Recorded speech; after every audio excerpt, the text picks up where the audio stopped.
So you're saying it's a good day for China. Beijing is popping champagne right now over this ruling. So specifically, what are you looking out for next between now and President Trump's visit? President Trump has other statutory authority that he can use to impose tariffs. I probably will take some time in order to do that. So you got 301 tariffs, for instance. I'd like to see how fast he does that.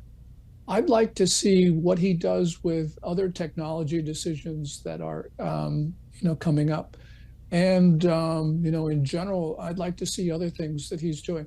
The interesting thing, Brittany, is that if you look at the substance of Trump's external policies, many of them are directed at China to undermine China's interests around the world. And that's very good. But when you look at some of the things that Trump says, these Xi Jinping is my friend, we had an excellent discussion. These are things which are really awful because they give signals to our friends and allies to do things which are not in our interest. So, for instance, Carney's saying, I've got a strategic partnership with Beijing. We need to look at the substance as well as the symbolism as well as the substance. And so then, would you think if President Trump brings down the temperature with our allies, that will ultimately hurt China?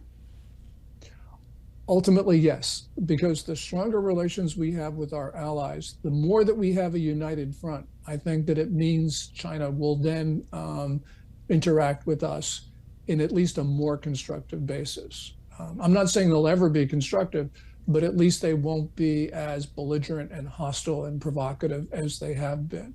They take their cues from us, and if they think they can divide the Atlantic Alliance, for instance, or if they think that they can separate us from our other partners, they're going to be much more belligerent and aggressive.